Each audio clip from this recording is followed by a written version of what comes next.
Mr. Splash and the Slowdown Day. In the sun-drenched ripples of Clay Cove, Mr. Splash was the fastest boat anyone had ever seen. He was made of polished blue plasticine with bright red racing stripes that looked like they were painted with a tiny thumb. While other boats drifted, Mr. Splash lived for the roar of his engine and the feeling of the wind against his windshield. "Look at me go!" Mr. Splash cried as he zipped past the rocky cliffs. He moved so quickly that the world was just a smudge of color. He zoomed right past Silas, the old lighthouse, who stood tall and sturdy. Silas was built from stacked gray clay stones, and he watched the horizon with a steady, unblinking eye. Further down the coast, Barnaby the tugboat was working. Barnaby was wide and round, colored a deep forest green. He moved at a pace that could best be described as a waddle. He was busy pushing a heavy raft of driftwood toward the shore, humming a low, rumbling tune to himself.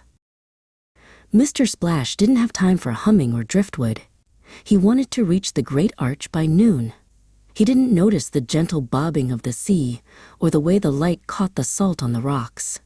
He was going so fast that he didn't even see the tiny polka-dotted hat that had blown off a tourist's head and was now floating near a whirlpool. Barnaby, however, saw the hat. He saw the way it dipped and swirled near the dangerous rocks. He knew that if the hat got wet, the clay would soften and it would be ruined forever. He slowly changed course, his heavy engine thumping steadily as he moved toward the tiny splash of color. High above, Pippa the seagull was circling and crying out in distress. Her tiny clay wings flapped frantically. It was her favorite find, a hat she used as a nest for her morning naps. She watched as Barnaby approached, hoping the big, slow boat wouldn't accidentally crush her treasure. Meanwhile, Mr. Splash reached the great arch in record time. He sat in the middle of the bay, the engine finally quiet. The arch was beautiful, made of orange and gold clay, but there was no one there to see him arrive. He looked back at the long, empty path he had traveled and felt a strange pang of loneliness.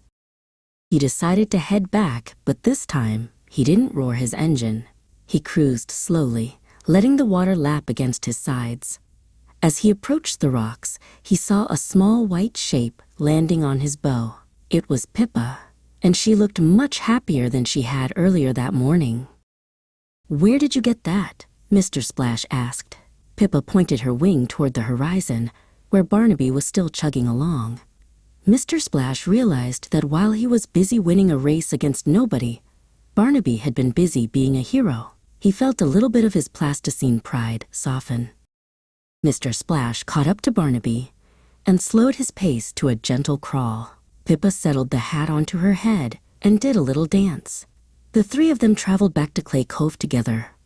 Mr. Splash learned that day that while going fast is fun, going slow is how you see the things that really matter.